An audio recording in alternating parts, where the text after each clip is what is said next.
வணக்கம் நண்பர்களே. வீடுகளில் திராட்சை செடியை வளர்த்து அதிலிருந்து திராட்சை பழங்களை எப்படி அறுவடை பண்ணலாம் அப்படின்ற பற்றி இந்த வீடியோவில் நம்ம பார்க்க போகிறோம்.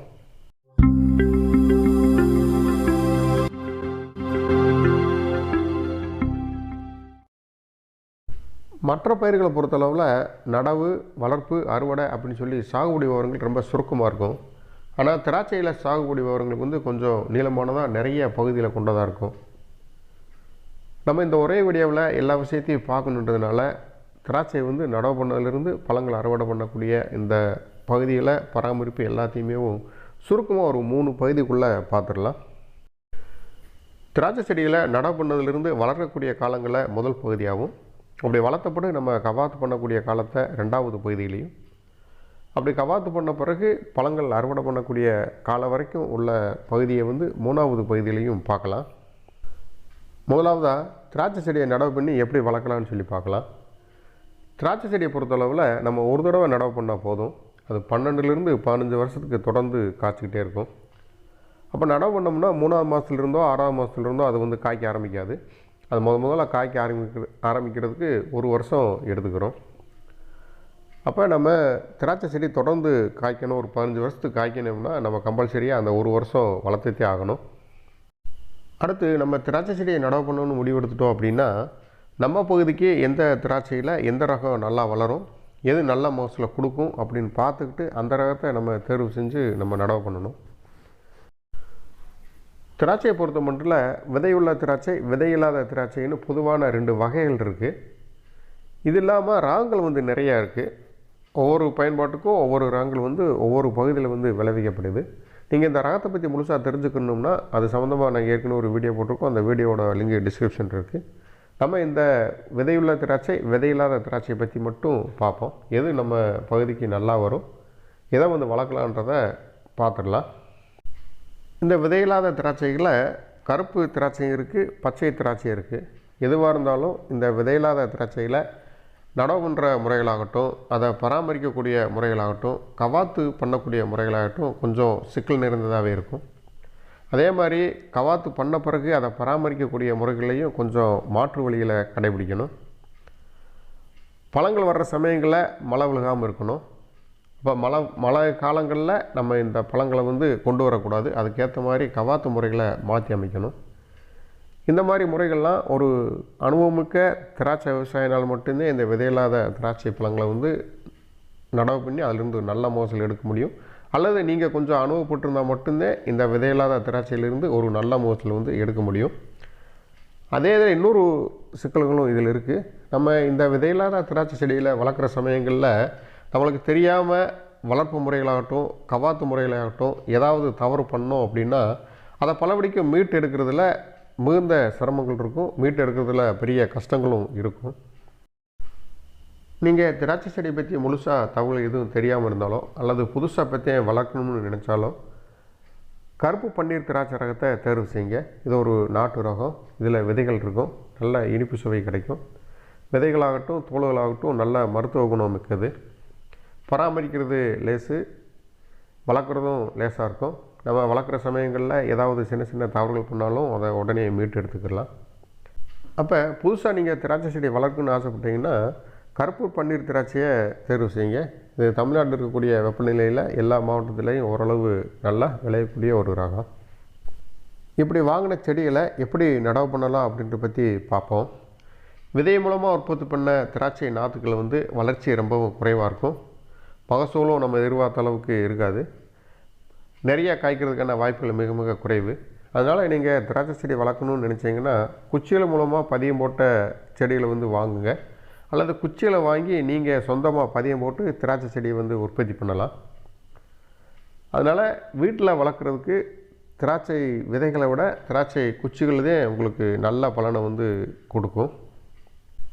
இந்த திராட்சை செடியில் நடவு பண்ணுறதுக்கு முன்னால் ஒரு 2 அடி நீளம், 2 அடி அகலம், 2 அடி ஆழமுள்ள ஒரு குழி எடுத்து அதை ஒரு 10 நாள் அந்த மண் சூடு குறையிற வரைக்கும் ஆற விட்டு, அதே மண்ணவோ அல்லது வேறு மண்கலவையை போட்டு நிரப்பி திராட்சை செடி நடவு பண்ணலாம். இதே நீங்கள் மாடியில் வளர்க்குற மாதிரி இருந்தீங்க அப்படின்னா குறைஞ்சபட்சம் ஒரு 50லேருந்து 100 லிட்டரு பிடிக்கக்கூடிய ஒரு ட்ரம்மில் நீங்கள் இந்த செடியை நடவு பண்ணுங்கள். நம்ம ஊர் கிளைமேட்டுக்கு திராட்சை செடி வளருமா அப்படின்னு நீங்கள் டெஸ்ட் பண்ணுறதுக்காக சின்னதாக ரோஜா செடி வைக்கக்கூடிய சின்ன ஒரு தொட்டியில் ஒரு க்ரோ பேக்கில் நீங்கள் திராட்சை செடியை வச்சு வளர்த்து பார்க்கணும்னு நினைக்க வேண்டாம். நீங்கள் உண்மையிலேயே திராட்சை செடி வளர்க்கணும் அப்படின்னா குறைஞ்சபட்சம் ஒரு 50 லிட்டரு ட்ரம்மு அல்லது 100 litre drum, 100 litre drum best. அந்த மாதிரி ட்ரம்மில் நீங்கள் 3/4 பங்கு மண்கலவை போட்டு அதில் இந்த திராட்சை செடியை நடவு பண்ணி வளர்க்கலாம். அடுத்து உங்கள் வீட்டில் திராட்சை செடி வளர்க்கணுன்னு நீங்கள் ரொம்ப ஆசைப்பட்டீங்க அப்படின்னா பந்தல் போடுறது ரொம்ப ரொம்ப முக்கியம். பந்தலில் படர்ந்து வளரக்கூடிய ஒரு செடி. பந்தல் போடுறதுக்கு எந்த இடத்துல வசதியாக இருக்கோ அந்த இடத்துல நீங்கள் திராட்சை செடியை வந்து ஒன்று கீழேருந்து நடவு பண்ணி மாடி வரைக்கும் ஏற்றி பந்தல் போடலாம். அல்லது நீங்கள் ட்ரம்மில் வைக்கிறதா இருந்தாலும் பந்தல் போடுறதுக்கு எந்த இடம் வசதியாக இருக்கோ அந்த இடத்த தேர்வு செஞ்சு அந்த இடத்துல திராட்சை செடியை வந்து நடவு பண்ணுங்கள். பந்தலோட உயரம்னு பார்த்தீங்கன்னா நீங்கள் திராட்சை செடி வளர்ந்த பிறகு ஒவ்வொரு 10 நாளோ 15 நாளைக்கு ஒரு தடவை திராட்சை செடியில் அடிக்கடி பராமரிப்பு வேலைகள் செய்ய வேண்டியிருக்கும். நீங்கள் உங்களோட உயரம் எட்டுற அளவுக்கு எங்கே இருக்கோ அந்த அளவுக்கு நீங்கள் பந்தல் அமைப்பை வந்து செய்யுங்க. திராட்சை செடியை பொறுத்தளவில் அது ஒரு கொடி வகை பயிர். அது பந்தலில் வளர்ந்த பிறகு நம்மளுக்கு 10-12 வருஷம் காய்க்கக்கூடியது. அதனால் பந்தலில் ஏறுற வரைக்கும் அந்த செடி வந்து காற்றுல ஒடிஞ்சு போகாமல் இருக்கிறதுக்காகவும் கீழே விழுகாமல் இருக்கிறதுக்காகவும் பக்கத்தில் ஒரு கம்பை வந்து பந்தல் வரைக்கும் ஊண்டி அந்த கம்பில் வந்து கட்டி நம்ம செடியை வந்து மேலே ஏற்றி விடணும். செடி முக்கியம், ட்ரம்மு முக்கியம், பந்தல் முக்கியம். பந்தல் வரைக்கும் ஏறுறதுக்கு இந்த கம்பு ரொம்ப ரொம்ப முக்கியம். இப்படி திராட்சை செடி வளர்கிறதுக்கு அடிப்படையான விஷயங்களெல்லாம் செஞ்ச பிறகு பந்தல் வரைக்கும் திராட்சை செடி வந்து ஒத்த செடியாகவே வளர்க்கணும். இதில் ஒத்த செடி என்ன அப்படின்னா திராட்சை செடி வளர்கிறப்ப பக்க கிளைகளோடு வளர ஆரம்பிக்கும். அதாவது இலை கனவுலேருந்து சின்ன சின்ன துளிர்களை வந்து முளைக்க ஆரம்பிக்கும். இது நாளடைவில் பக்க கிளையில் வளர ஆரம்பிக்கும். நம்ம பந்தல் வரைக்குமேவும் பந்தலில் ஏறுற நாள் வரைக்கும் குறைஞ்சது ஒரு 3 மாதத்தில் பந்தல் வரைக்கும் நல்ல வளர்ச்சி இருக்கிறப்ப செடி 3 மாதத்தில் பந்தல் வரைக்கும் தொட ஆரம்பிச்சிடும். அப்படி பந்தல் வரைக்கும் தொடக்கூடிய நாள்கள் வரைக்குமேவும் பக்க கிளைகள் இல்லாமல் ஒத்த செடியாகவே நம்ம வளர்த்துட்டு வரணும். பக்க கிளைகள் வந்தாலுமேவும் அந்த பக்க கிளையில் வந்து நம்ம எடுத்து விட்டுறணும். அப்படி எடுத்து விட்டால் மட்டும்தே தண்டு பகுதி வந்து கனமாகும். பந்தலில் படர்றப்ப நிறைய பக்க கிளைகளோட படர ஆரம்பிக்கும். இப்போ பந்தலில் வளரக்கூடிய ஒரு 3 மாத வளர்ப்பில் பக்க கிளைகள் இல்லாமல் ஒத்த செடியாக வளர்க்கணும். பந்தல் ஏறுற வரைக்கும் நம்ம எப்படி ஒத்த செடியாக வளர்த்தோமோ பந்தலில் செடி ஏறின பிறகு அதை வந்து ஆப்போசிட்டில் செய்யணும். அதாவது நிறைய பக்க கிளைகள் விட்டு வளர்க்கணும்.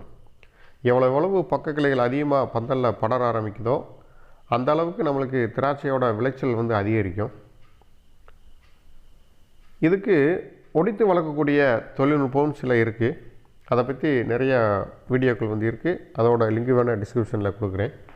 அப்படி பந்தலில் செடி ஏறின பிறகு ஒவ்வொரு நுனிப்பகுதியும் கிள்ளி விட்டோம்னா அதிலிருந்து சைடு பிரான்ச்சஸ் வந்து வளர ஆரம்பிக்கும். சைடு பிரான்ச்சஸ் வளர்ந்தோன்னா அதையும் கிள்ளி விட்டோம்னா அதிலிருந்து மீண்டும் சைடு பிரான்ச்சஸ் வந்து வளர ஆரம்பிக்கும்.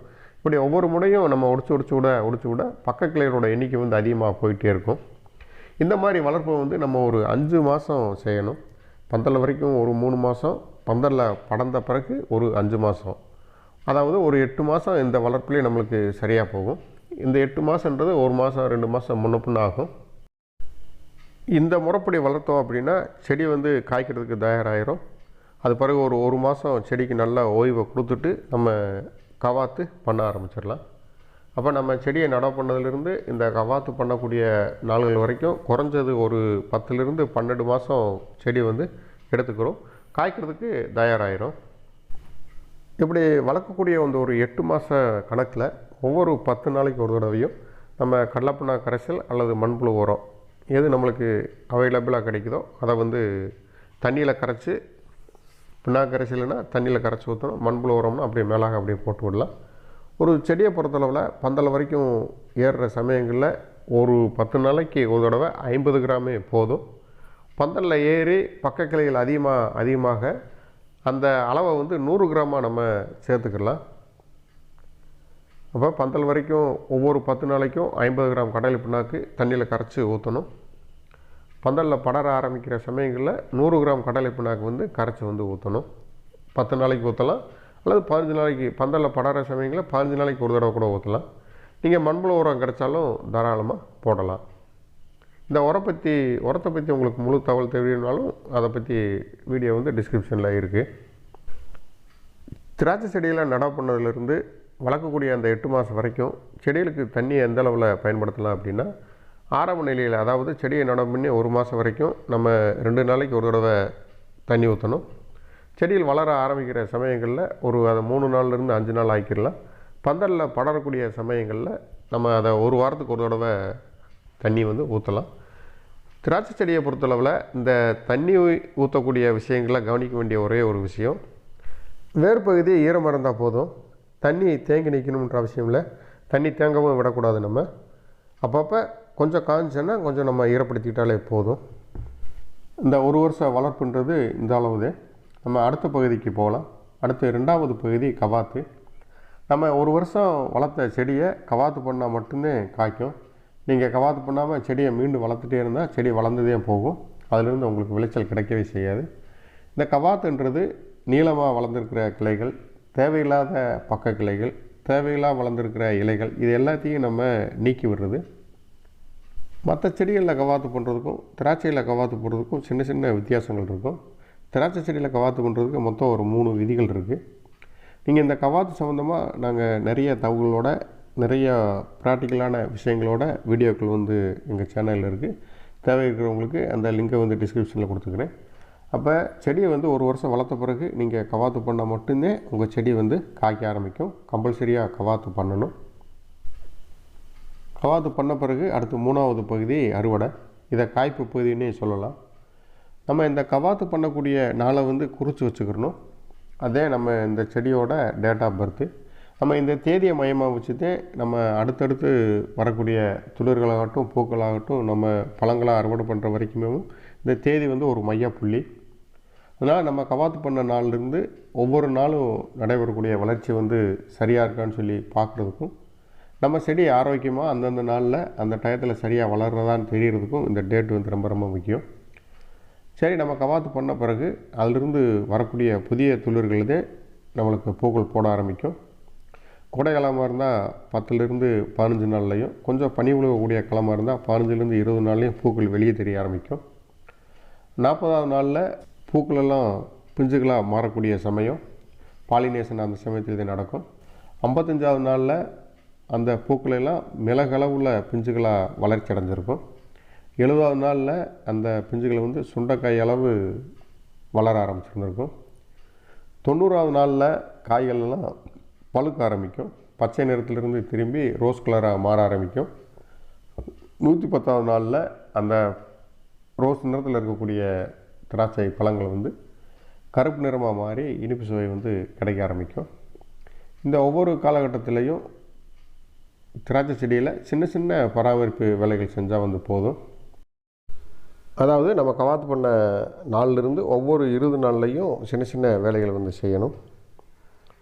அப்படி செஞ்சாலேவும் நம்ம திராட்சை செடி இருந்து ஒரு நல்ல மகசூல் வந்து கொடுக்கும்.